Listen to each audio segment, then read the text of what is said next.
मंगल को लेकर आदित्य और कपिल बदहवास हालत में अस्पताल की ओर दौड़ते हैं।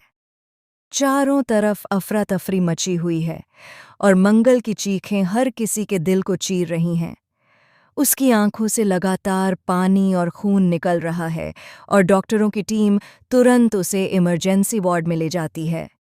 कपिल की हालत देखकर लगता है जैसे उसकी सांसें भी थम सी गई हों। आदित्य की आंखों में गुस्सा और डर दोनों एक साथ झलक रहे हैं, क्योंकि उसे अंदर ही अंदर यकीन हो चुका है कि यह सब किसी हादसे का नहीं बल्कि एक बहुत बड़ी साजिश का नतीजा है। डॉक्टर बाहर आकर बताते हैं कि मंगल की आंखों की हालत बेहद नाजुक है और अगर अगले कुछ घंटों में सुधार नहीं हुआ तो उसकी आंखों की रोशनी हमेशा के लिए चली जाएगी। यह सुनते ही कपिल की मां वहीं बेहोश होकर गिर पड़ती हैं। दूसरी तरफ आदित्य के चेहरे पर हैरानी और गुस्सा दोनों हैं। उसे शक है कि इस सब के पीछे कपिल की बुआ दादी का ही हाथ है।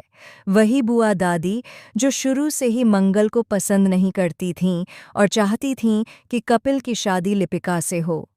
उधर घर में बुआ दादी अपने कमरे में बैठी मुस्कुरा रही होती हैं। वह किसी से फ़ोन पर बात कर रही होती हैं और कहती हैं, अब देखती हूँ मंगल कैसे वापस आती है इस घर में। कपिल की ज़िंदगी से हमेशा के लिए उसका नाम मिट जाएगा। लेकिन तभी पीछे से कोई उनकी यह बात सुन लेता है। वह और कोई नहीं बल्कि लिपिका होती है। लिपिका यह सब सुनकर दंग रह जाती है, क्योंकि उसे तो अब तक लगता था कि बुआ दादी उसकी भलाई चाहती हैं, लेकिन अब उसे एहसास होता है कि वह सिर्फ अपनी चालें चल रही हैं। लिपिका अंदर ही अंदर डरने लगती है कि अगर यह सच कपिल या आदित्य को पता चल गया तो सब कुछ खत्म हो जाएगा। लेकिन ट्विस्ट तब आता है जब डॉक्टर ऑपरेशन थिएटर से बाहर निकलते हैं और बताते हैं कि मंगल को होश आ गया है, लेकिन वह किसी को पहचान नहीं पा रही। कपिल दौड़कर अंदर जाता है और मंगल का हाथ पकड़कर रोने लगता है, मगर मंगल कहती है, आप कौन हैं? यह सुनकर कपिल के पैरों तले जमीन खिसक जाती है। डॉक्टर बताते हैं कि मंगल को ट्रॉमा इंड्यूस्ड एमनेशिया हुआ है, यानी मानसिक झटके की वजह से उसकी याददाश्त चली गई है। अब उसे यह तक याद नहीं कि कपिल उसका मंगेतर है या कि आदित्य उसका पुराना प्यार। यही नहीं, वह बार बार एक ही नाम ले रही है, वो औरत। उसने कहा था कि मैं सब कुछ खो दूंगी। सब हैरान हैं कि मंगल किस औरत की बात कर रही है।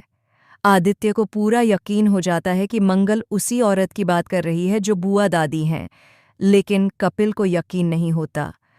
वह अपनी दादी का पक्ष लेता है और आदित्य पर इल्ज़ाम लगाता है कि वह बुआ दादी पर झूठा आरोप लगा रहा है ताकि मंगल को अपने पास रख सके। दोनों के बीच झगड़ा इतना बढ़ जाता है कि आदित्य कपिल के घर से बाहर निकाल दिया जाता है। लेकिन असली झटका तब लगता है जब अस्पताल के सीसीटीवी फुटेज में दिखता है कि कोई औरत अस्पताल के स्टोर रूम में जाकर मंगल की दवाई में कुछ मिलाती है, और उस औरत का चेहरा देखकर सबके होश उड़ जाते हैं, क्योंकि वह बुआ दादी नहीं बल्कि लक्ष्मी होती है। जी हाँ, वही लक्ष्मी जिसने हमेशा मंगल का साथ दिया था, वही अब उसकी सबसे बड़ी दुश्मन बन चुकी है। अब सवाल यह उठता है कि आखिर लक्ष्मी ने ऐसा क्यों किया? क्या उसे किसी ने ब्लैकमेल किया या फिर उसके पीछे कोई और बड़ी वजह छिपी है? क्या यह सब बुआ दादी की नई चाल है जिसमें लक्ष्मी को मोहरे की तरह इस्तेमाल किया गया है? कहानी अब एक नए मोड़ पर पहुंच चुकी है, जहां सच और झूठ की लड़ाई इतनी उलझ गई है कि कोई समझ नहीं पा रहा कि असली गुनहगार कौन है। क्या मंगल अपनी आंखों की रोशनी और याददाश्त वापस पा सकेगी? क्या कपिल सच्चाई तक पहुंच पाएगा या फिर यह साजिश सबकी जिंदगी तबाह कर देगी? आपका क्या मानना है? क्या यह सब बुआ दादी की चाल है या लक्ष्मी के दिल में कोई छिपा राज?